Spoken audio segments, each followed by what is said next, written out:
Welcome to T-Sports Texas High School Football. I went to the Duncanville versus Hebron scrimmage, so I'm about to do my assessment. So let's get to it.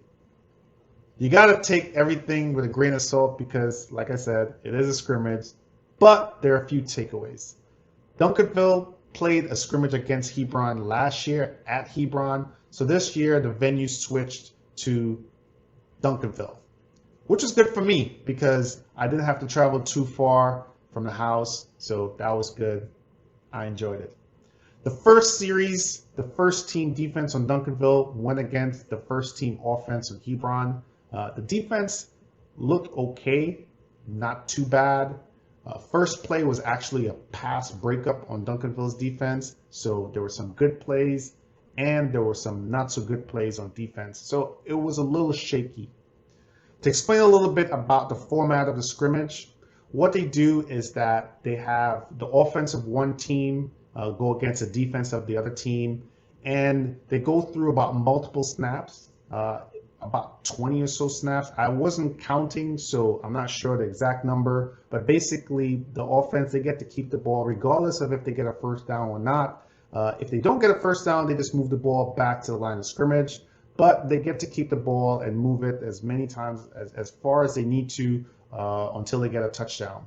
So, in other words, there's no turnovers, just 20 or so snaps on offense, and then they switch sides. So Duncanville was on defense during the first series, and they did give up some big plays. There was one busted play in particular where the wide receiver on Hebron was able to get behind the defense of Duncanville for a wide open catch and a big gain. On another play, Hebron did have some good runs. So Hebron offensively was able to have some decent plays. Duncanville on defense didn't shut Hebron down in terms of ball movement. In terms of scoring, Hebron was able to get some first downs, and they were able to move the ball. So Duncanville on defense didn't look too bad. They did have one interception on the first series, which was good, but they definitely have some work that they need to do to improve. Then again, after that, the team switched. So Duncanville's turn on offense now against Hebron's first team defense. Duncanville is now without their quarterback from last year, Keelan Russell, who's at Alabama. They didn't look too bad offensively. They did have some trouble running the ball. Passes weren't as crisp. There was no real proficiency in terms of moving the ball during the first series. Also note that the first team didn't score in the first series, so that was the case. So, all right, now we get to the second team. So after the first round, the second team's offense of Hebron went against the second team of Duncanville. In other words, second team against second team. Actually, the second team of Duncanville did a lot better. The second team played well. Hebron couldn't do anything against Duncanville's second team, which is probably to be expected because you figure Duncanville is a lot deeper than Hebron. So when the offense came out, the second team actually did really well. The running back, number 34, scored a touchdown on a nice long play, which was nice. And the wide receiver, number 80, had 2 catches for touchdowns. So the second team quarterback was wearing number 1 jersey. I don't know if that's just for the scrimmage because I don't think the numbers are all sorted out anyway, so it's hard to really figure out some of the players.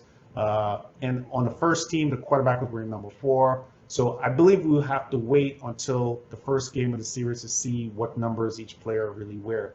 I got to do some research also. But anyway, the second team did do a lot better. Again, probably because Duncanville's is a lot deeper than Hebron. So there were a lot of deep connected passes, which was good to see. So the second team did well, but again, to be expected. After the second team series was over, they flipped back and the first team came back out. So first team against first team again. This time around, Hebron was still able to string together some passes. They were still able to have some runs, some long runs. So offensively, Hebron looked pretty decent. Looking back last season, Hebron did make it all the way to the semifinals of the 6A Division II. So they looked pretty decent. They were able to move the ball. I think it was a really good opponent for Duncanville because they weren't able to just dominate Hebron.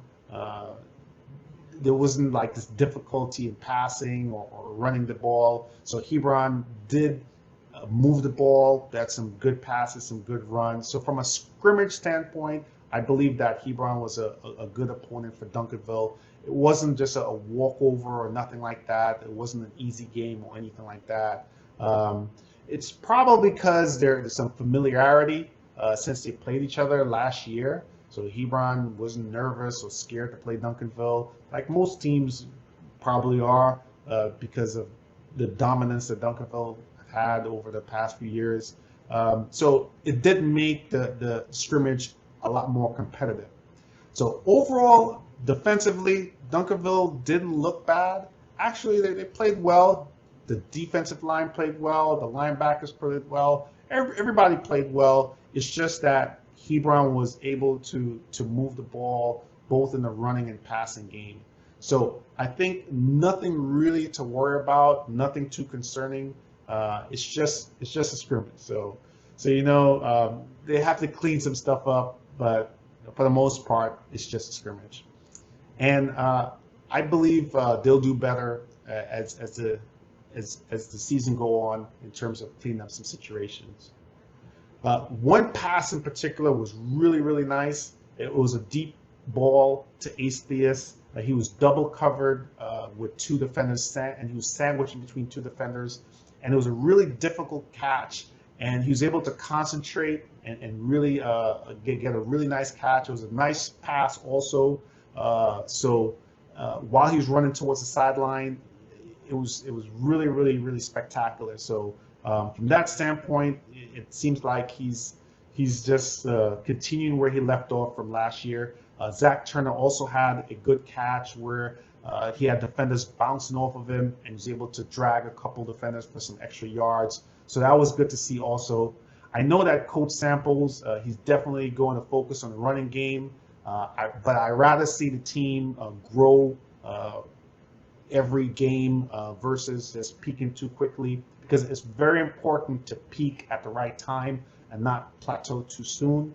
So I think from that standpoint, it was good. Now it's just a scrimmage, but it was good to see that there's still some room for improvement. So both teams probably, both Duncanville and Hebron probably feel good about the scrimmage in terms of competitiveness. There were no major injuries, so that's a plus. There's a couple players that got nicked up, but nothing where a stretcher had to be brought out. So I think from that standpoint, that was good. So for the most part, it was a good game. It was a good starting point. Too bad that Duncanville doesn't have a first week opponent. So next week they'll probably use that time to clean up some things and to work on some things, because the week after that, which is actually the second week, is when they play South Oak Cliff.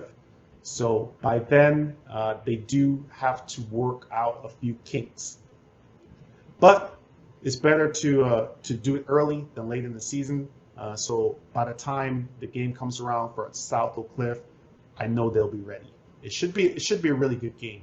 I really enjoyed the scrimmage. The turnout wasn't too bad. It was light compared to a real game.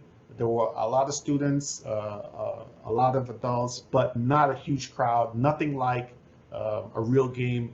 But again, it's just a scrimmage, so that's to be expected.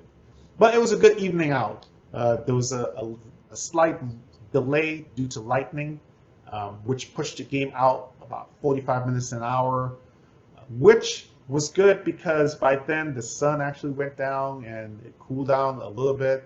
But it was still hot, but not as hot as if the game had started on time. So I can't complain. It's August in Texas, so I'll take it any day. The sun went down. It was cloud cover, so I really enjoyed the game. It wasn't too hot. One thing to note though is that I don't get these kids nowadays.